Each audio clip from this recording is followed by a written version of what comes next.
Indramayu, Fokus Pantura. Kepala Kantor Cabang Dinas KCD Wilayah 9 Dinas Pendidikan Provinsi Jawa Barat Hajah Dewi Nurhulaila secara resmi membuka sosialisasi updating biodata dan data keluarga ASN SMA SMK SLB pada aplikasi Sistem Informasi Pengelolaan Keuangan Daerah yang disingkat SIPKD, bertempat di Aula SMA Negeri 1 Sindang Indramayu, Kamis tanggal 20 Januari tahun 2022. Hadir pada sosialisasi tersebut Kepala KCD Hajah Dewi Nurhulaila, Ketua MKKS SMA Haji Setio Adi Sabto, pemateri dari Dinas Pendidikan Jawa Barat juga puluhan bendahara dan operator dari masing-masing sekolah. Dalam pembukaan sosialisasi itu Kepala KCD Wilayah 9 Dewi Nurhulaila mengatakan kegiatan updating data setiap tahun dilakukan oleh Dinas Pendidikan Provinsi Jawa Barat, sebab data pendidikan harus valid, tidak boleh terjadi kesalahan yang ujungnya akan berakibat fatal.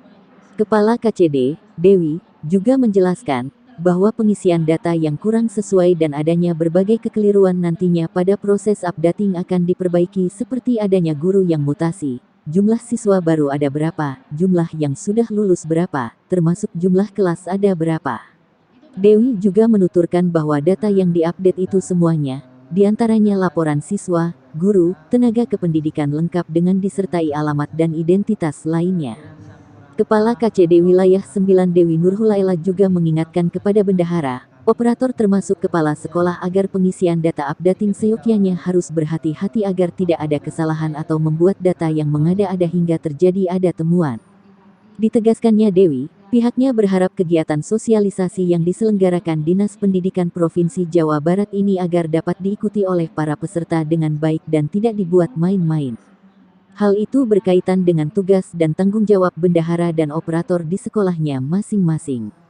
Dewi juga menambahkan, pihaknya tidak berharap ada bendahara sekolah yang membuat data updating tanpa konsultasi dengan kepala sekolah.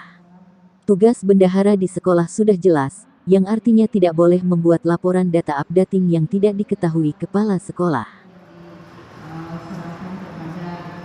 Kita harus jujur dengan kondisi yang ada di sekolah, supaya tidak merugikan uang negara lah. Betul. Ya, karena kan di dalam updating data untuk keluarga PNS itu kan ada tunjangan untuk istri suami, ada tunjangan anak, seperti itu kan ada ketentuan-ketentuannya. Nah, manakala ada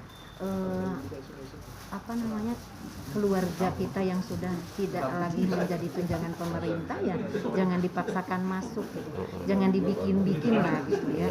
Karena pada suatu saat nanti bisa ketahuan ketika pensiun ya. Pada pensiun itu nanti dilihat, karena ada juga sih kasus yang mungkin bisa juga tidak disengaja, bisa juga disengaja gitu ya.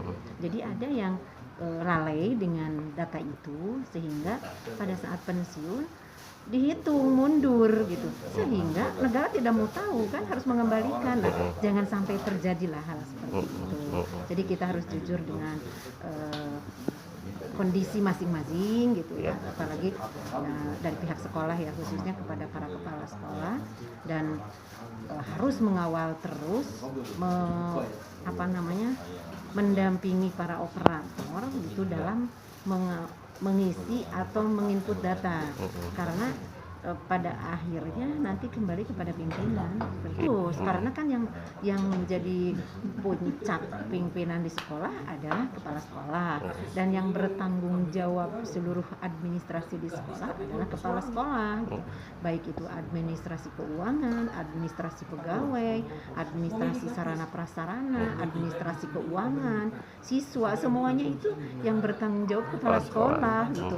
Kemudian misalnya yang salahnya operator, ketika ada masalah ya kepala sekolah harus bertanggung jawab kan gitu.